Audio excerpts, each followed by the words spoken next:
Shimoliy Koreya. Aynan Shimoliy Koreyada fuqaro qonunni buzgani uchun oilasi bilan birga qamoqqa hukm qilinadi. Aynan Shimoliy Koreyada mamlakatdagi barcha imtiyozlar bepul, ammo ularni porasiz olishning iloji yo'q. Aynan Shimoliy Koreyada 6 kunlik ish haftasi, yakshanba kuni esa ishchilar o'z xohishlari bilan ishga chiqishga majburlar. Shuning uchun deyarli dam olish kunlari yo'q. Ikkinchi jahon urushidan keyin SSSR Shimoliy Koreyani, AQSh esa Janubiy Koreyani o'z tasarrufiga oladi. Ikkala tomon ham bir-biri bilan til topisha olmay, ayro holda o'z yo'llaridan ketishadi. Janubiy Koreya ilm-fan va iqtisodni rivojlantirish yo'lini tanlab, tez orada nafaqat Osiyoning, balki dunyoning yetakchi davlatlaridan biriga aylanadi.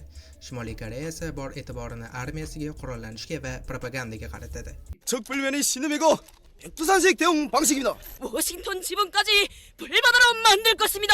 Propaganda mazmuni esa juda oddiy. Janubiy Koreya o'z ruhini Amerika ismli shaytonga sotgan xoin, Yaponiya esa uning hamtovog'i, Shimoliy Koreya esa bu yovuzlarga qarshi chiqa oladigan yagona kuch. Uning quroli esa armiya. 만들 것입니다. Bolalikdanoq ularning davlati eng zo'ri deb, davlat boshqaruvchisi esa so'zsiz itoat qilinishi kerak bo'lgan hukmdor deb bog'chadanoq alohida darslik sifatida o'rgatiladi.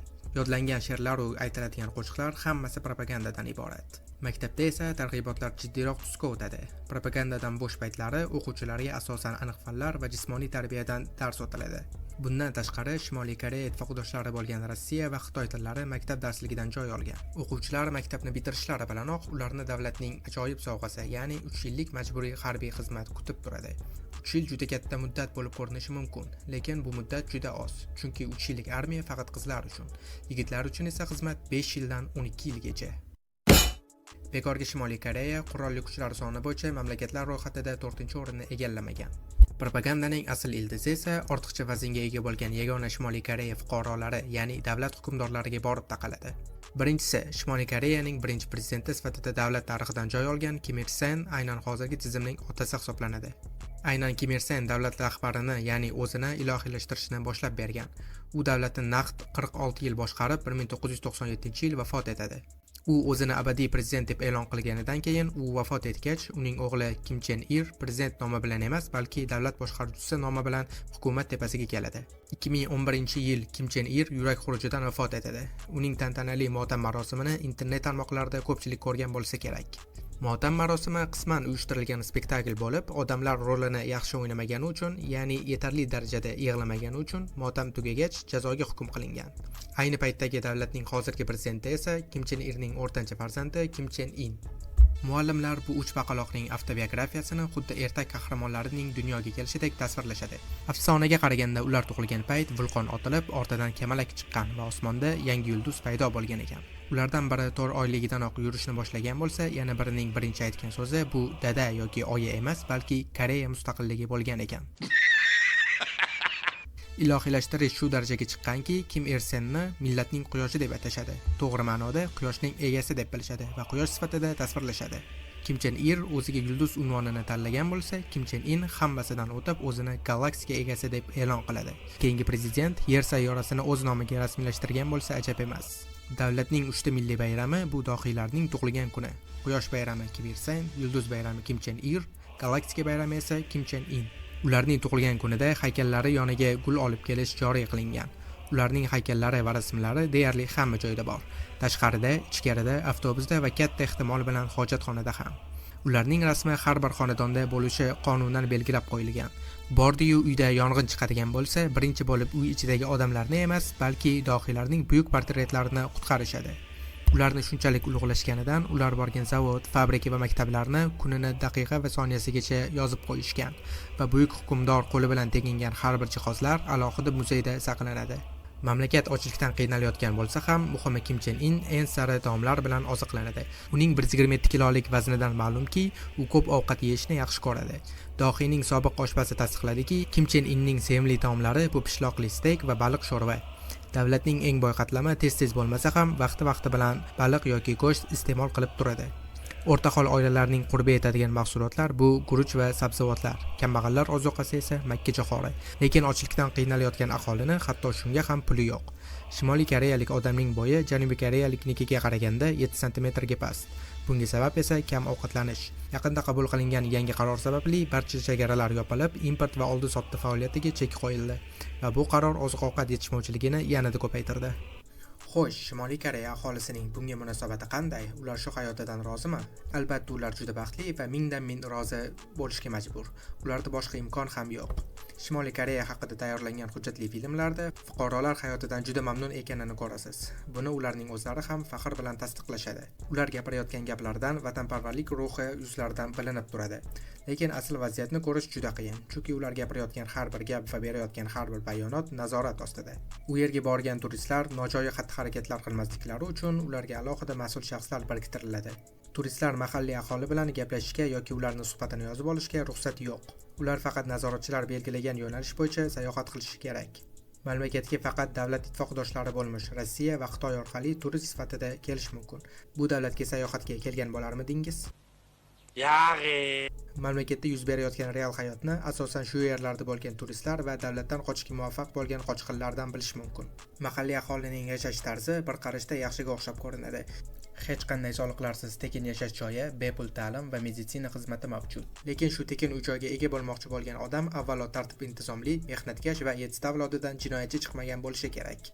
Noto'g'ri nafas olgani uchun qamalishi mumkin bo'lgan bu davlatda biron bir yaqini qamalmagan odamni topish juda qiyin. Agar topilsa ham uyni shundayligicha hech kim berib qo'ymaydi. Buning uchun yaxshigina pora berish kerak. Maqtalgan tekin meditsina ham faqat qog'ozda. Agar doktorlarga ham pul berilmasa, ular bemorga xizmat ko'rsatishmaydi. Ko'rsatgan taqdirda ham dori-darmon baribir yetarli emas. 80-yillardan qolgan eski anjomlar bilan davolash ishlari olib boriladi. Bordi-yu ish operatsiyagacha boradigan bo'lsa, bemorga bemalol go'r qazishni boshlash mumkin. Chunki operatsiyadan tirik chiqish ehtimoli deyarli 0 ga teng. Bunga sabab aytib o'tganimizdek asbob-uskunalarning kamligi va juda eskirgani. Elektr tizimida ham muammolar bor. Elektr tizimi davlatning eng katta muammolaridan biri. Sun'iy yo'ldosh kosmosdan olgan suratlardan buni ko'rishingiz mumkin. Hatto davlat poytaxti bo'lgan Pxenyan shahrida ham soatlab elektr toki bo'lmasligi oddiy holga aylangan. Kichik shaharlar va qishloqlar kuniga bor yo'g'i 1 soatlik tok bilan kifoyalanishadi. Eng asosiysi, dohiylar haykallarining chiroqlari 24 soat yoniq. Yana bir qiziq narsa, mahalliy aholi qanday hordiq chiqaradi. Tashqi davlatlardan keladigan har qanday ma'lumot turi taqiqlanganini inobatga olsak, oddiygina musiqa tinglash yoki film tomosha qilish ham to'la-to'kis nazorat ostida. Qonun doirasida bo'lgan musiqalarni va filmlarni maxsus kutubxonalarda tomosha qilish mumkin. Buning uchun ularda eski sovet davridan qolgan magnitofon, televizorlar va videokasetalar bor. Ko'rish mumkin bo'lgan filmlar davlat filtridan o'tgan va absurd darajasida propagandaga to'yingan buyurtma filmlar. Film mavzusi nima bo'lishidan qat'iy nazar, bosh qahramon nima ish qilishidan qat'iy nazar, har daqiqada buyuk rahnamoga tasannolar aytiladi. Kino qanday yakun topmasin, baribir film oxirida hukumat partiyasini ulug'lash so'zlari bilan yakun topadi. Musiqa ham davlat propagandasining eng asosiy qurollaridan biri. Bog'chadan tortib to milliy tadbirlar hukumatni ulug'lovchi qo'shiqlarsiz o'tmaydi. Zolim chet el kapitalistlari kayf qilish, sevgi, muhabbat va tuturuqsiz raqslar haqida kuylayotgan bir paytda Shimoliy Koreya xalqi vatanparvarlik madhiyasini kuylamoqda.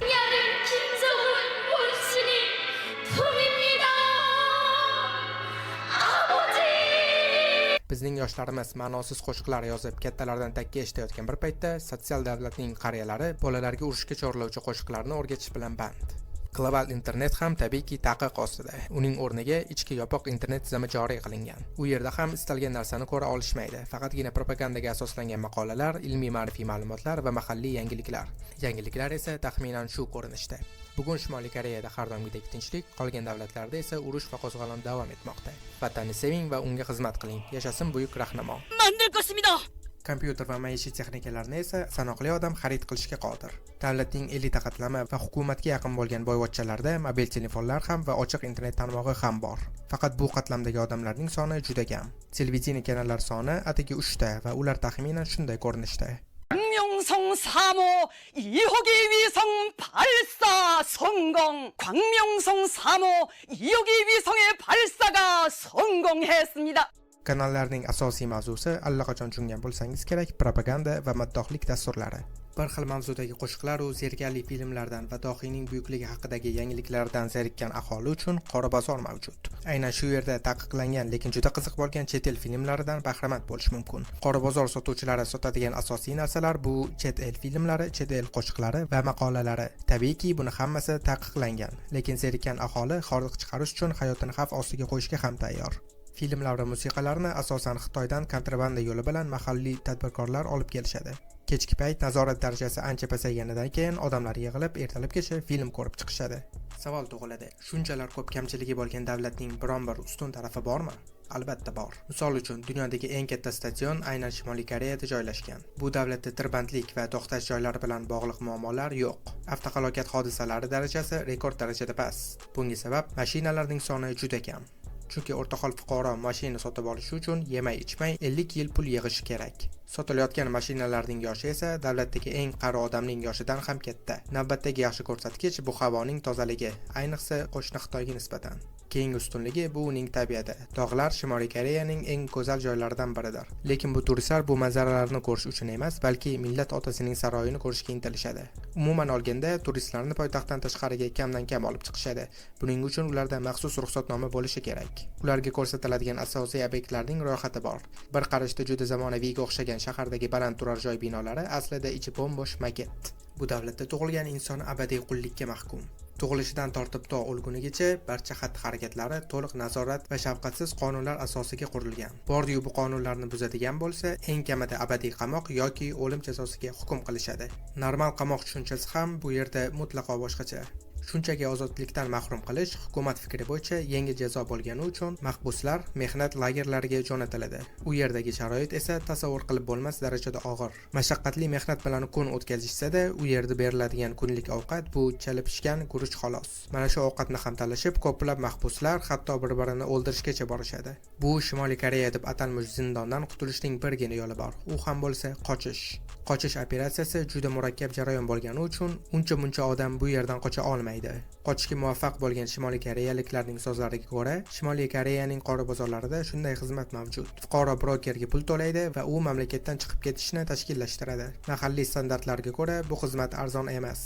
Oldinlari $2,500 bo'lgan bo'lsa, hozir chegaradagi nazorat ancha kuchayganidan keyin bu xizmat $10,000 atrofida. Shunga qaramay, oyiga $9-10 maosh oladigan odamlar qochish uchun butun umr pul yig'ishadi. Bir amallab qochishga muvaffaq bo'lgan odamga ham 100% omad kulib boqdi degani emas. Chunki boshqa davlatga o'tishi bilanoq ular mahalliy mafiyalar va jinoyatchilar tuzog'iga tushishi mumkin. Ular esa ishonadigan hech kimi yo'q bo'lgan qochoqlarni noqonuniy qul qilib sotib yuborgan holatlar ham kuzatilib turadi. Siyosiy boshpana olishga muvaffaq bo'lgan qochoqlar konferensiya va yig'ilishlarda qatnashib, u yerda yuz berayotgan barcha qing'ir ishlar haqida so'zlab berishadi. Bir narsa aniqki, hech qaysi tizim qanchalik qudratli bo'lmasin, abadiy yashamagan. Sobiq Sovet ittifoqi Ikkinchi jahon urushida g'alaba qilgan va yadro quroliga ega bo'lgan totalitar tizim bo'lishiga qaramasdan bor yo'g'i 70 yil yashadi. Dunyoni yarmini egallagan Mo'g'ul imperiyasining umri ham uzoqqa cho'zilmadi.